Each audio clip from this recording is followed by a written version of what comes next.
본문의 말씀 마가복음 10장 42절에서 45절 말씀 중심에서 종으로 오신 예수님이라는 제목으로 함께 말씀을 통해 은혜 나누기를 원합니다. 지난주에는 마태복음을 통해서 왕이신 예수님에 대해서 우리가 함께 살펴보았습니다. 그분은 유대인들이 그토록 기다리던 다윗의 자손으로 이 땅에 오셨고 오신 그 바로 예언이 성취됐을 뿐만 아니라 평화의 왕으로 이 땅에 오신 왕이시다라는 것이죠. 만왕의 왕이시며 또한 나의 왕이시다 우리가 고백하게 되고 그 왕의 백성된 자로서 우리가 다스림을 받고 은혜를 입고 있다는 것을 우리가 살펴보았습니다. 늘 우리는 우리 모든 전인적인 삶에서 예수님을 내 인생의 주인으로 왕으로 모시고 그의 인도하심을 받는 우리 삶이 되어야 할 것입니다. 오늘은 마가복음을 통해서 말씀해 주고 있는데 마가복음의 대표적인 수신자는 이방 그리스도인들이다 이렇게 볼 수가 있습니다. 그래서 이방에 있는 예수님을 믿는 그 성도들에게 예수님에 대한 복음 전체적인 모습에서 더 자세하게 알려주고자 하는 이런 모습에서 마가가 마가복음을 기록하여서 그들에게 더 예수님에 대한 관련된 내용들을 알려주게 되는 것을 보죠. 다른 세 복음서보다 가장 먼저 기록된 복음서가 마가복음이다 그렇게 말해주고 있습니다. 한편은 마가는 베드로의 제자격으로 그렇게 알려지고 있죠. 바나바의 조카이기도 하고요. 사도 바울의 1차 전도 여행 때 함께 따라갔다가 중간에 낙오하기도 했던 그런 인물이기도 하고 우리가 잘 알고 있는 마가 요한의 다락방 오순절 성령 강림이 임했던 더 나아가서는 예수님의 마지막 만찬을 했던 그 장소가 이 마가네 집이 아닌가 그렇게 보기도 합니다. 그가 어릴 적에 어쩌면 예수님을 보았을 것이고 자기 집을 우리가 전성이 알고 있는 그대로 예수님의 성만찬 하시고 또 성령 강림 임한 현장이 자기 집이었다라면은 전체적인 모습에서 그가 어린 시절에 예수님의 활동과 또한 성령의 임하시는 이 초대교회가 세워지는 모든 것들을 그는 어린 시절에 잘 보고 그렇게 목격하지 않았나라고 볼 수가 있습니다. 장성하에서 제대로 신앙이 성장하지 못해 갔을 때 바울에게 많은 어쩌면 질타를 받는 그런 대상이기도 했지만은 나중에 어쩌면 사도 베드로를 만나가지고 제대로 믿음이 잘 성장하지 않았나. 또한 그 전에 그의 삼촌격인 바나바를 통하여서 성교훈련, 신앙훈련을 잘 받았다 그렇게 볼 수가 있습니다. 그래서 사람들이 가장 먼저 기록된 마가복음이 베드로를 통해서 예수님에 대한 정보를 그가 수집한 것이 아닌가 그렇게 추정하기도 합니다. 마가복음이 기록되니까 다른 복음서들은 마가복음을 참조할 수가 있었다 이렇게도 보여지기도 하는데 아무튼 마가가 쓰고자 하는 이러한 마가복음의 내용은 이방에 있는 그리스도인들에게 예수님에 대해서 더 상세하게 알려주고자 하는 그런 목적이 있다고 하는 것을 그 중에 하나임을 볼 수가 있습니다. 그런데 그 오신 예수님에 대해서 어쩌면 마태복음은 왕으로 오신 예수님을 이야기한다라면 마가복음을 통해서는 고난받는 종으로 이 땅에 오신 예수님을 그렇게 알려주는 하나의 작은 주제라고 볼 수가 있습니다.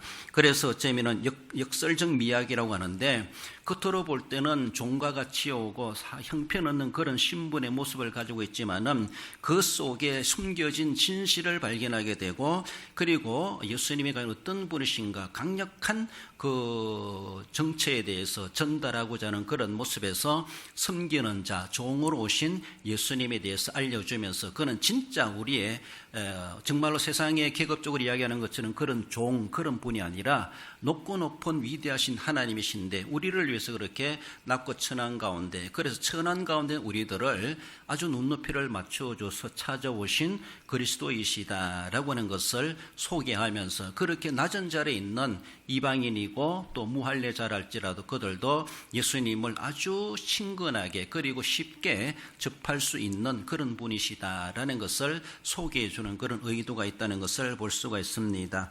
종으로 오신 예수님이란 제 주시는 말씀 먼저는 그 주님 어떤 분이신가 섬기는 삶으로 이 땅에 살아가신 것을 보여주고 있습니다. 예수님의 말씀 속에서 크고자 하는 자의 덕목이라고 하는 것을 말씀해 주는데 43절에 너희가 섬기는 자가 되고 크고자 하는 자는 섬기는 자가 되어야 된다고 말씀하시는데, 섬기는 자, 디아코노스 이런 헬라 단어를 사용하고 있는데, 하인, 고용인, 우리가 교회에서 집사님 할 때 이 단어를 사용하고 있습니다. 집사 이런 말이죠. 다르게 보면은 주인의 명령을 수행하는 사람이죠. 주인에게 명령을 받고 명령 그대로를 행동하는 사람이 디아코노스, 섬기는 자. 그래서 종이란 말로 하고, 하인이나 이런 집사 이런 말로도 하고 있습니다. 어떻게 보면은 식사할 때에 식사 다 끝날 때까지 시중 들어주는 사람이다, 이렇게도 말하기도 합니다. 그런 사람을 디아코노스, 섬기는 자, 집사 이렇게 말을 하고 있습니다. 예수님께서 가르치신 하나님의 나라의 새로운 질서를 보여주고 있는데, 그 핵심을 말하고 있는데, 제자들은 오늘 본문에 앞서 있어 보면은 예루살렘으로 가는 길에 누가 더 크냐, 예수님이 예루살렘에 가셔서 쉬운 말로 뭐 큰 일을 행하셨을 때 어떤 권자에 오르시게 된다라면은 예수님의 좌우편에 누가 앉을 것인가, 제자들끼리 서로가 누가 크냐, 네가 크냐, 내가 크냐, 누가 그 자리를 차지할 것인가, 이런 크고자 하는 자리를 두고 서로가 다투는 그런 분위기였다라는 것을 볼 수가 있는데, 그런 가운데서 예수님께서 그들에게 크고자 하는 자는 너희를 섬기는 자가 되어야 되리라 라고 하시면서, 제자들의 생각과 전혀 완전 역설적인, 어쩌면은 크려고 생각하지 말고 크기 전에 먼저 낮은 자리에서 섬기는 자가 되라, 남을 시중 들어주는 것부터 해야 된다. 그래야만이 클 때 커가게 되고 큰 자리를 하나님이 주신다라는 것을 볼 수가 있습니다. 세상의 방식과 하나님 나라의 방식이 상당히 대조되기도 하죠. 세상의 방식, 어쩌면 우리도 여러 선거를 하고 또 그렇게 대표자를 세우기도 하는 그런 모습을 볼 때, 그 사람들이 자기가 선거 유세에 나와가지고 나는 아무것도 못합니다, 나는 아주 형편없습니다, 자기의 형편없는 모습을 그렇게 자랑삼아 이야기하는 사람 아무도 없습니다. 조금 부정한 것도 나는 그 충분히 해낼 수 있습니다, 나는 능력이 있습니다, 나는 이런 이력을 가지고 있습니다, 나는 어느 학교를 나왔습니다, 나는 이런 것도 경력을 가지고 있습니다, 어떻게 하든지 있는 거 다 끌어모아가지고 자기 잘난 모습을, 상대방보다 더 낫다는 걸 비교해가지고 자기가 더 우세하다는 것에 대해서, 자기에게 표를 몰아줘야 될 것에 대해서 사람들에게 호소하는 것이 세상의 권력자들이고 뭔가 한 자리 차지하려고 하는 사람들의 방식입니다. 그것이 어쩌면 세상의 방식이죠. 세상이니까 그러하다, 그걸 우리가 나쁘다가 말할 수 없는데, 그래 하니까 그 유세를 들으면서 저 사람이 어떻게 살아왔고 어떤 집안의 사람이고 어떤 과정을 밟아왔던가 사람들이 알게 되고 전달 정보를 얻게 되는 것을 보게 되고, 알므로 인하여서 알고 그렇게 우리가 분별하고 판단하고 속된 말로 찍어줄 수가 있는 것을 볼 수가 있죠. 그러나 세상 방식은 그러하지만 하나님의 나라 방식은 완전히 예수님이 하시는 말씀을 자기를 내세우고 자기가 그렇게 남들보다 잘났다는 것을 내세우면 안 된다는 것이죠.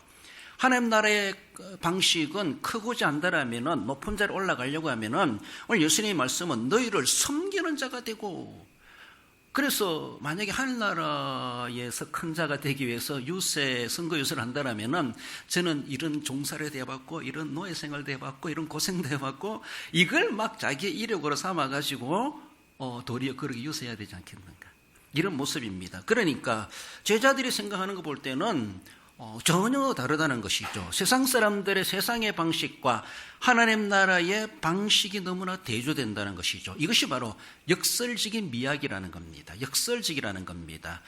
별로 중요하지도 않고 크지도 않고 그렇게 소중하지도 않음에도 불구하고 그 속에 참 진리가 있고 그게 발견되어지는 것이 있다는 것이죠. 어쩌면 어떤 사람이 겸손하게 이야기한다고 그 사람이 아주 못나가지고 겸손한 소리 하는 것이 아니라 말 그대로 겸손하는 것이죠. 겸손인데 겸손을 인정해 줄 알아야 되고, 정말로 저 사람이 저렇게 말하지만은, 저렇게 행동하지만 저 사람은 남다르다, 저 사람은 뭔가 있다라는 것을 사람들은 발견하게 되죠. 자기를 진짜 낮추기 위해서 못났기 때문에 겸손한 것이 아니라, 있는 것이 남들은 뛰어나다 할지라도 자기를 낮추고 자랑하지 아니하고 일부러 드러내지 않으려고 하는 그런 모습이 겸손이죠. 그렇습니다. 남보다 더 잘났기 때문에 교만한 것도 아니고, 남보다 더 잘났다 할지라도 굳이 드러낼 필요도 없고, 오늘 자기 PR, 자기를 알려야만이 남들이 알아주는 그런 시대이기도 하지만은 굳이 그것을 자랑 삼을 필요도 없고 그들 스스로가 깨달아갔을 때에 진짜 진주를 발견하게 될 수 있음을 볼 수 있는데, 예수님은 세상의 집권자들이 권력을 휘두르는 그런 방식을 가지고 행하는 그런 모습으로 하나님 나라에서 크고자 할 수가 없다라는 것이죠. 하나님의 나라에서 큰 자가 되기 위해서는 세상의 권력자들이 권력을 휘두르가면서 권력의 방법으로, 세속적인 방법으로, 그런 수단 방법으로 교회 안에서 써먹으면 안 된다는 것이죠. 신앙 안에서 하나님 나라 섬기는 사람들이 그래서 크고자 한다고 하는 것은 지극히 잘못된 모습이기도 하고 교회 문화를 잘못되게 만드는 그런 풍토가 일 수 있음을 보여주고 경계시켜주고 계십니다. 너희 중에는 그렇지 않을지니, 너희 중에는 그렇지 않을지니. 이 너희 중이라고 하는 것은 세상 집단이 아닙니다. 예수님으로 말미암아 구성을 받은 교회라고 볼 수가 있어요. 하나님을 우리의 주인으로 만왕의 왕으로 인정하고 섬기는 그 사람들의, 즉 하나님 나라의 공동체, 하나님 나라의 시민, 하나님 나라의 구성원들은 그렇지 않을지니 그렇게 해서는 안 된다는 것이죠. 그래서 하나님 나라에서 큰 자가 되는 방식이 어떤 태도의 자세인가? 오늘 주님은 말씀하시는데 섬기는 자가 되라, 섬기는 삶을 살아라, 이것을 우리에게 말씀하십니다. 크고자 하는 자의 덕목이 무엇인가? 내가 높아져야지 막 자기를 지켜 세우고 자랑하는 그런 것이 아니라 섬기는 자, 섬기는 삶이 하나의 덕목이어야 된다는 것이죠. 그 덕목을 우리는 갖추어 가야 되죠. 어쩌면 종된 자의 일의 성격이 무엇인가? 섬기는 일이라는 것이죠. 이런 모습 속에서 신앙의 공동체 질서가 완전히 달라야 함을 강조해 주고 있는데, 군림하는 자가 아니라 섬기는 자, 대접받는 자가 아니라 대접해 주는 자가 되어야 될 것을 우리에게 말씀해 주십니다. 이것은 정말로 성숙된 인격을 우리에게 강조해 주기도 하고 충만한 영성 있는 영성을 우리에게 강조해 주고 있습니다. 정말로 우리가 성숙된 인격자인가라고 하면은 세상의 방식으로 그렇게 살아가지 않는다는 것이죠. 충만한 영성 있는 사람, 영성이 충만한 사람이라면은 결코 세상 방식을 도입해 가지고 남들이 자기를 알아주기를 바라는 그렇게 살아가지 않는다는 겁니다. 너희는 너희 중에는 그렇지 않을지니, 우리는 너희라는 것이죠. 그것을 우리는 늘 생각해야 되죠. 세상 나가서는 그렇게 할 수밖에 없는 세상의 사람의 모습이 있을 수 있고 그들을 다 정죄할 필요는 없지만은, 그러나 하나님 나라를 섬겨가고 교회를 섬기는 믿음의 공동체에 대해서는 도리어 역설적인 자세, 이런 자세를 우리 주는 우리에게 강조해 주십니다. 이렇게 바로 예수님께서도 그렇게 종된 자리로 종의 모습을 이 땅에 오신 그리스도이시다라고 하는 것을 마가를 통해서 우리에게 알려주십니다. 우리 주님도 하나님과 동등되신 자리를 뒤로하시고 인간의 몸을 입고 성육신으로 낙고처는 이 땅에 오셔서 사람으로 오셨지만은 종의 형체로 오셨고 사람의 모양으로 오셨고, 그래서 종과도 같이 섬기는 자로서 이 땅에 살아가셨고, 그래서 사역을 행하신 우리 주님의 모습을 보여줍니다. 뿐만 아니라 섬길 뿐만 아니라 목숨을 대성물로 주시려고 이 땅에 오신 목적을 분명하게 밝혀주셨습니다. 말로만이 아니라 실제적으로 주님은 그렇게 섬기셨고, 그리고 자신의 목숨을 대속의 제물로 우리를 위해서 다 내어주시기까지 하신, 말씀하신, 가르치신 그대로 주님도 삶으로서 그렇게 보여주셨습니다. 그리고 이미 큰 자리에 놓여있는, 큰 자리에 있는 위 사람들이라면은 이러한 덕목을 알고 군림하려 하지 말고 섬기는 자가 되어야 될 것에 대해서 그렇게 강조해 주십니다. 그런 높은 자리에 가기를 원하는 사람은 섬기는 일부터 알아야 되고, 이미 높은 자리에 가 있는 사람이랄지라도 섬김의 삶을 지금부터라도 실천하고 그런 본을 보이는 자가 되어질 때 진정으로 정말로 큰 자, 그런 남에게 인정받는 그런 삶이, 그런 인생이 될 수 있음을 우리에게 강조해 주십니다. 종으로 오신 예수님은 바로 그렇습니다. 그래서 마태복음 23장 11절에서 너희 중에 큰 자는 너희를 섬기는 자가 되어야 하리라고 어쩌면 역설적인 진리로 이렇게 우리에게 말씀해 주시고, 그래서 우리는 너희 중에는 그렇지 아니할지니, 늘 우리는 그런 생각을 하면서 교회 안에서든 교회 밖에서든 우리는 거기서도 너희라는 것이죠. 거기에서도 그리스도의 섬김의 본을 우리가 덕목으로 삼고 내 사는 삶의 현장에서, 직장에서나 우리의 삶의 모든 현장에서 섬기는 자로서 우리가 본을 보이는, 예수님을 본받아가는 그런 삶이 되어야 될 것을 말씀하십니다. 나아가서 종으로 오신 예수님은 종의 삶으로 살아가셨음을 보여줍니다. 어뜸이 되고자 하는 자의 덕목을 말씀해 주십니다. 44절에 모든 사람이 종이 되어야 하리라. 이 종이라는 단어는 아주 흔하게 쓰이는 둘로스라는 그 헬라 단어를 사용하고 있는데, 일반적으로 노예란 말로도 번역되기도 하고 노예 상태에 놓여 있는 그런 사람을 가리켜서 둘로스, 종 이렇게 말합니다. 더 나아가서는 디아코노스에서 둘로스로 연결시켜주고 있죠. 섬기는 자인데 어떤 신분인가? 종된 신분이라는 것이죠. 그 종은 어떤 일을 하는 사람인가? 섬기는 종이라, 섬기는 것이 자기의 할 일이다, 이것을 말씀하십니다. 이렇게 종이라고 하는 것은 단순히 액션을 피하고 퍼포먼스를 하고 임시적으로 한번 해보는 것, 이런 것이 결코 아니라는 것이죠. 실제적으로 종이 되어서 한번 연기 삼아 행하는 것이 아니고, 연습 삼아 하는 것이 아니고, 늘 우리는 주님 앞에, 그리고 너희는 그렇지 아니할지니라고 말씀해 주시는 것처럼 늘 나는 종된 자리다, 종된 삶을 살아가리라, 남을 섬기는 삶을 살아가리라. 더 높이는 하나님 앞에 종된 자여, 주님의 종된 자로서 하나님을 주인으로 삼고 늘 그 주님 앞에 늘 부복하는 그런 자세, 그렇습니다. 이런 둘로스라는 이런 말은, 이는 노예생활, 곧 이 사람에게 철저하게 통제받는 사람입니다. 억압적이고 강제적이고 예속적인 사람이 바로 종입니다. 둘로스입니다. 그래요. 그러니 이 사람에게는 어쩌면 자유가 없다, 이렇게 말할 수가 있어요. 그저 통제받습니다. 통제해 주는 대로 통제돼야 돼요.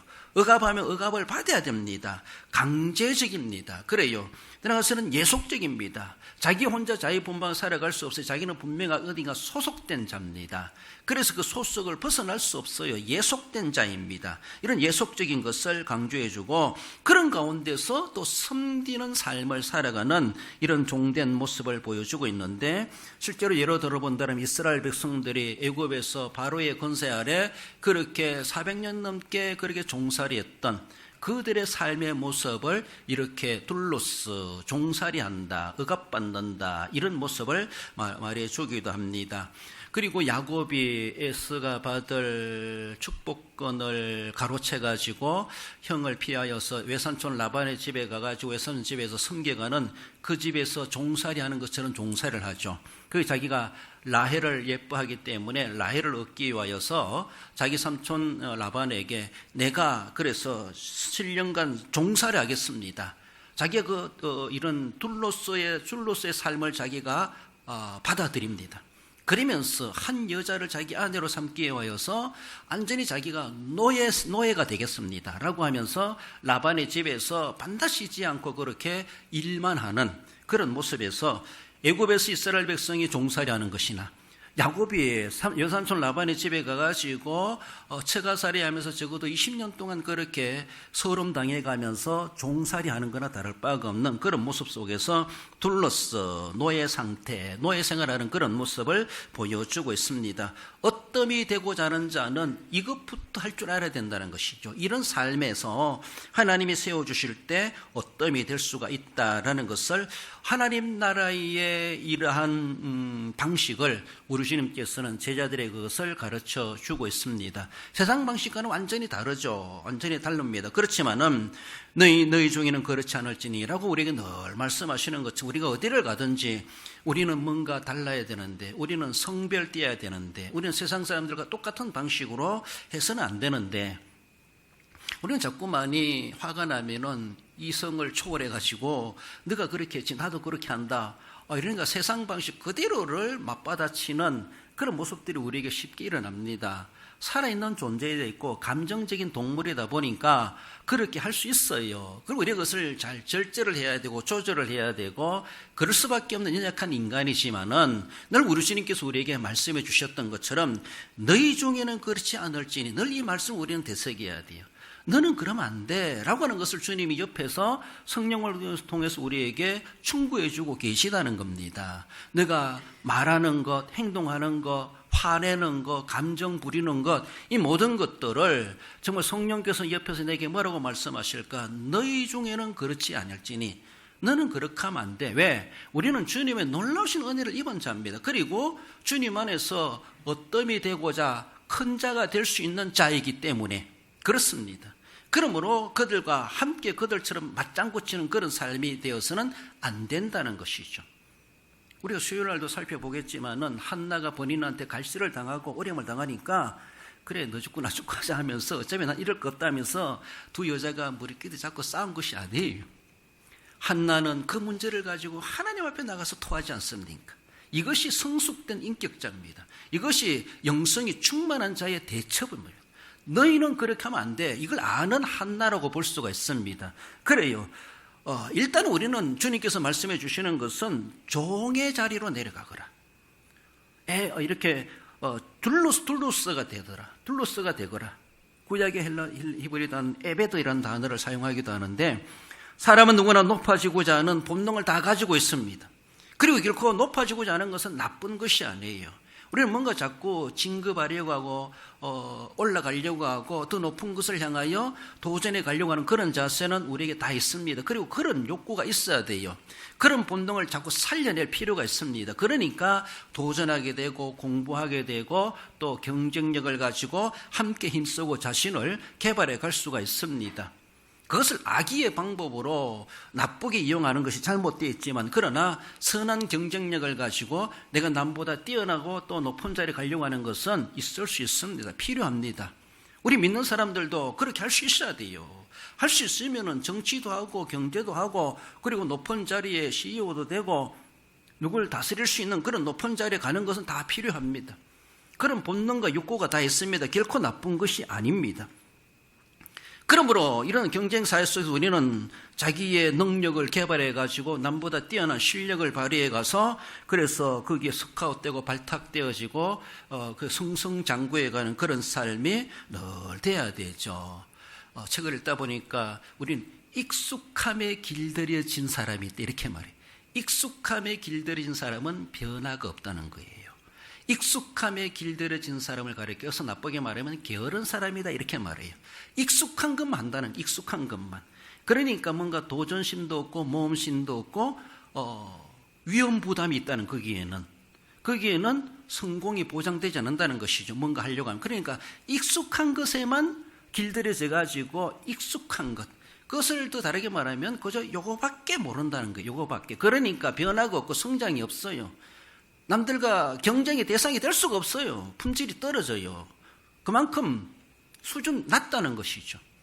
익숙한 것에 길들여지지 말고 익숙한 것을 하지만 그러나 새로운 것에 도전하고 새로운 것에 발을 들여보고 안 가본 곳에 가보고 안 해본 일을 해보고 전혀 상관없는 것들도 공부해보고 탐구해보고 그래가지고 거기에 자신을 개발해가고 하나님 내게 주신 그런 잠재 능력을 우리는 다시 개발해가고 파내가지고 하나님 앞에 귀중하게 들어 쓰임받는 폭넓은 그런 우리의 실력을 키워갈 필요가 있다라는 것인데 많은 사람들은 어쩌면 자기 가지고 있는 것만 가지고 속된 말로 써먹으려고 하다 보니까 제대로 변화가 없고 그 모습 그대로 정체되어 있는 그런 모습이 아닌가라는 것이죠. 사람은 누구든지 이렇게 높아지고자 하는 것은 다 필요하지만은 그럼 우리가 늘 또 가져야 될 하나님 나라 백성의 윤리로서 너희 중에는 그렇지 않을지니 세상의 방식을 따라 다 하는 것이 아니라 하나님 나라의 방식이 어떤 것인가 주님은 우리에게 말씀해 주십니다. 하나님 나라에서는 더 낮은 곳으로 내려갈수록 더 높은 영광의 자리에 오르게 된다라고 하는 역설적 방식, 역설적인 진리를 주님은 우리에게 말씀해 주십니다. 높이 되고자 하는 사람은 더 낮아지거라. 낮아지면 낮아질수록 우리 하나님께서 우리를 더 높은 자리로, 더 높은 영광의 자리로 우리를 그 위치, 그 포지션, 그 자리로 우리를 올려주시는 우리 하나님이시다라는 것입니다. 빌립보서 2장 7절에서 우리 예수님을 두고 말씀하시는 것은 자기를 비어 종의 형체를 가지사 사람들과 같이 되셨고 그렇습니다. 자기를 비어 하나님과 동등되신 우리 하나님이 예수님이시지만은 그 모든 자기를 다 비우고 자기를 비워야 돼요. 욕심을 비우고 감정을 비우고 자신의 이력을 다 비워야지 텅텅 비어야 되지. 뭔가 가지고 있으니까 그거 자랑 아니라고 자존심도 비워야 되고 체면도 비워야 되고 다 비워야 되는데 비워내지 못하니까 남아있는 그것 때문에 어쩌면은 자기에게도 가시가 되고 남에게도 가시가 되고 분쟁과 갈등의 요소가 될 수가 있다라는 것을 볼 수가 있죠. 우리 예수님께서는 이 땅에 오셨을 때 높고 높은 하늘 영광의 모든 자리를 다 비워뒀어요. 어쩌면은 바울이 내가 다 뱃설물로 버렸다라고 하는 것처럼 자기를 비워 온전한 종의 형체를 가지셔서 사람들과 같이 되셨고, 그래서 우리를 위해서 온전한 대속의 제물로 십자가를 감당해내신 우리 주님이심을 보여주고 있습니다.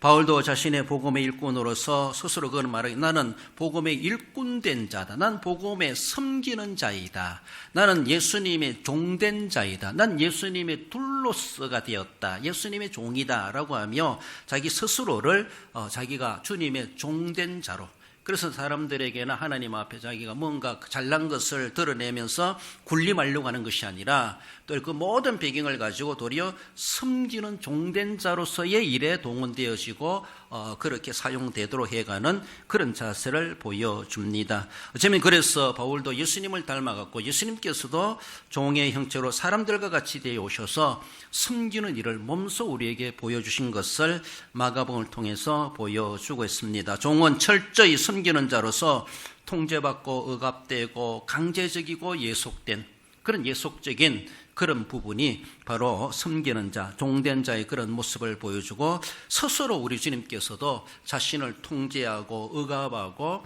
말씀에 강제 십자가를 지고 뿐만 아니라 스스로 그 예속되어서 귀한 사명을 감당해내신 우리 주님이심을 보여줍니다. 자유로 모든 일을 행하신 것이 아니라 예수님의 모든 사역과 십자가 진도 내 원대로 하지 마옵시고 아버지의 원대로 되길 원하나이다. 오직 아버지께 예속된 자로서 아버지의 법을 따라서 진정으로 대속의 제물로 십자가를 감당하신 우리 주님이심을 보여줍니다. 나아가서 종으로 오신 예수님은 대속의 삶을 살아가셨음을 우리에게 또 말씀해주고 건면해주고 있습니다. 대속함을 받은 자의 덕목이 무엇인가? 우리가 대속함을 받은 은혜를 입었습니까? 우리도 대속하는 삶을 살아가야 할 것을 우리에게 요청하십니다. 45절에 인자가 온 것은 섬김을 받으려 함이 아니라 도리어 섬기려 하고 자기 목숨을 많은 사람의 대속물로 주려 함이니라고 말씀하고 있습니다. 이는 예수님의 이 본문의 구절에서는 예수님의 하나님 되심, 예수님의 사람 인간 되심, 예수님께서 우리의 진정한 구세주 되심, 이런 구원론까지 신론, 인간론, 구원론에 대해서 예수님이 어떤 분이신가에 대해서 이런 교리적인 모습을 함축해 주는 말씀이기도 합니다. 우리 주님은 영광스러운 통치자이시로 계시지만은 그러나 이 땅에 오셨을 때 사람의 아들 인자란 말씀을 스스로 자칭하시면서 스스로 그래서 우리를 위해서 온전히 이렇게 대속의 삶을 살아가신, 자기를 위한 삶이 아니라 남을 위한 삶, 남의 문제를 해결해주는, 남의 빚을 갚아주는, 남의 죗값을 해결해주는 대속의 삶, 그래서 한마디로 희생적인 삶, 희생의 삶이죠. 희생, 그 삶을 살아가신 우리 주님이심을 말씀합니다. 대속이라는 단어는 우리가 죄의 노예 상태에 놓여 있다는 것을 전제하고 있습니다. 우리 스스로 우리의 문제를 해결할 수 없어요. 우리 문제를 스스로 갚을 수가 없어요. 그러니까 대속이라는 말은 대신 갚아준다는 겁니다. 대속한다, 구속한다, 그렇죠? 이런 모습입니다. 우리 스스로가 죄값을 우리 스스로가 물을 수가 없고 정령 죽으리라, 그래요. 죄액사는 사망이라, 거기에서 벗어날 수 없어요. 우리는 죄는 저질러서 사망에 거하는 것은 그렇게 되었는데 거기서 살아날 길이 없어. 우리 스스로 해낼 수가 없습니다. 세상에 어떤 방식도 어떤 위인도 우리를 대속해 줄 자가 아무도 없어요. 자기 인생도 자기 죄도 감당하지 못하는데 누가 누구를 그렇게 대속할 수 있겠습니까? 이런 가운데 우리 하나님 아버지께서는 독생성자를 이 땅에 우리를 위해서 유일한 중보자로 보내셔서, 그래서 이 땅에 오신 주님의 목적은 나는 대속물로 주려 함이니라. 대속물로 주시기 위해서 이 땅에 오신 목적 그대로 주님께서는 예수님의 십자가의 죽으심으로 우리를 대속하셔서 그래서 대속물로 내어주신 바가 된 것을 말씀하십니다. 예수님의 섬김은 단순히 병자를 고치거나 가난한 자를 돕는 것으로 그치지 아니하시고 섬김의 극치라고 할 수 있는 자기의 목숨을 내어주는 것. 우리가 내 목숨까지 내어줄 수 있는 일을 어떻게 할 수 있겠습니까? 그래요? 내 물질을 들여서 가지고 남을 구제할 수 있습니다. 내 기술과 내 특기와 내 재주를 가지고 사회 봉사도 할 수가 있습니다. 그리고 내가 어떤 능력이 있으면 또 병도 고칠 수가 있습니다. 병을 고치고 가난한 자를 구제하고 그것만이 아니라 우리 주님께서는 마지막에는 남아있는 당신의 목숨마저도 생명까지 아끼지 아니하고 우리를 건져내시기 위해서, 우리를 해결해 주시기 위해서 대속의 제물로 기꺼이 내어주신 바가 되었다라는 겁니다. 예수님의 십자가의 죽음은 우연한 사고나 그리고 비극적인 사건이 결코 아닙니다. 이것은 하나님의 철저한 계획 속에 일어난 사건입니다. 분명한 목적 있는 사건이에요. 목적 있는 거예요. 이것을 위해서 또 오셨어요. 그러니까 우연한 사건이 아니에요. 그저 비극적인 사건도 아니에요. 이건 하나님의 철저한 계획이 있었고 또 이것을 알고 예수님께서도 대속의 제물이 되시고자 이 땅에 낮고 천한 이 땅에 종의 형체로 사람으로 이 땅에 오셨다라고 하는 것을 말씀하셨고, 그래서 오신 목적 그대로를 우리 주님은 온전히 십자가에 죽으심으로 그리고 부활하심으로 다 완성해 주셨다라는 겁니다. 강제로 빼앗기는 목숨이 아니라 죄인을 위해서 스스로 내어주시는 능동적인 희생이었다, 이렇게 말합니다. 예수님의 죽음은 나 죽기 싫어 하면서 그래 얼치로 끌려가가지고 처형된 것이 아니라는 것이죠.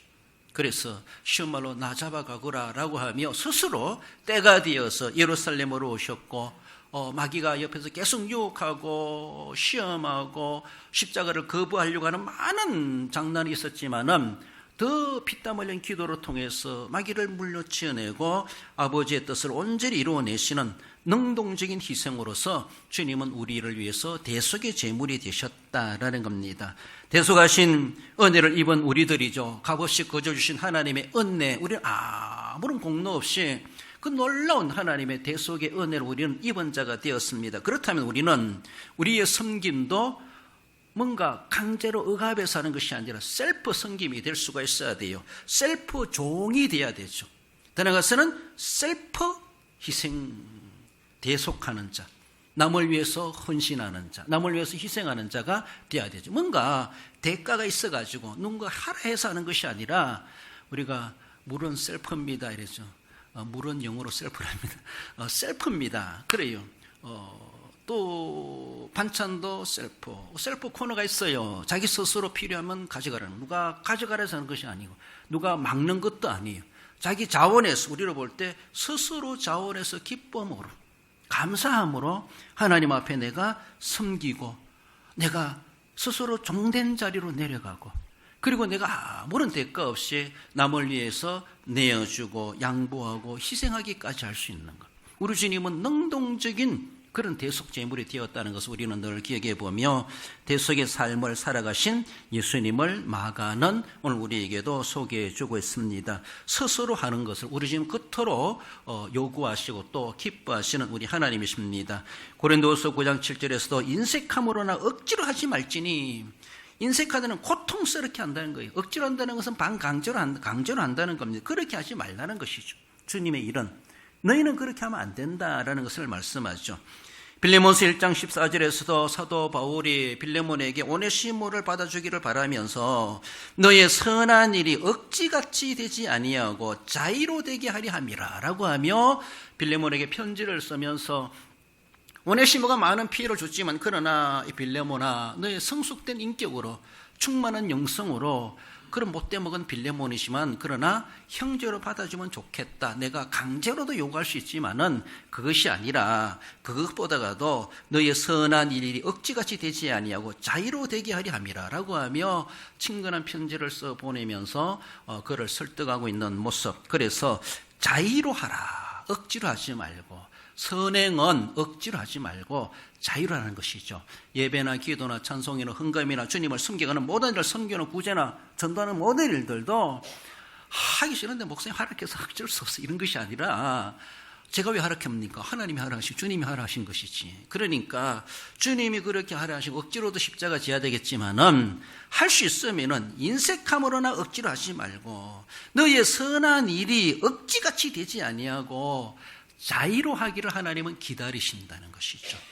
자유로 할 수 있는 마음을 주시고 우리를 도우시는 성령의 충만함이 있으시다라는 것을 우리는 늘 기억하면서 우리 주님께서 그래서 그렇게 능동적으로 셀프 기빙한 것처럼 능동적으로 희생하신 것처럼 우리가 주님을 섬김에 대해서 대속의 은혜도 우리가 아무런 값없이 받았어요. 그러므로 우리가 셀프로 하나님 앞에 섬겨가는 자 되어야 될 것을 우리에게 말씀하시며 주님의 그 은혜를 그 삶을 우리는 본받아 가야 할 것입니다. 마태복음 16장 24절에서도 우리에게 주시는 말씀은 자기를 부인하고 자기 십자가를 지고 나를 따를 것이니라. 예수님을 따르는 제자의 도가 어떠한가? 자기를 다 비워내고 그리고 주님이 지어준 그 십자가를 지고 주님을 따라가는 자가 진정한 제자가 될 것이다 라고 하는 것을 말씀하십니다. 이러한 주님의 종으로 오신 예수님의 삶의 모범을 우리는 본받아가면서 우리들도 그런 삶으로서 주님 앞에 섬겨가야 할 것입니다. 말씀을 맺습니다. 우리 성도 여러분, 종으로 오신 예수님은 섬김의 삶으로 예수님을 우리는 본받아 가십시다. 자기를 비워서 종의 자리로 우리는 지켜가야 할 것이죠. 내가 누군데 내 이력과 내 경력을 따지지 말고 그것을 내세우지 마시고 우리 하나님 앞에 너희는 그렇지 않을지니 라고 말씀하시는 것처럼 진정구 주님이 너희라고 우리가 해당된다라면 세상의 방식이 아니라 자기를 비워 종의 자리를 우리는 사수하고 보유하고 지켜갈 수 있어야 할 것입니다. 자기를 부인하는 희생으로 예수님의 제자가 되어야 될 것입니다. 능동적인 자세로 십자가를 지고 주님을 진정으로 따라가는 참 제자로서의 그 삶을 살아가심으로 진정 오늘도 그런 이들을 찾고 계시는 주님 앞에 귀중하게 들어 쓰임 받으시는 복된 우리 성도 모두가 되시기를 주님의 이름으로 축원드립니다.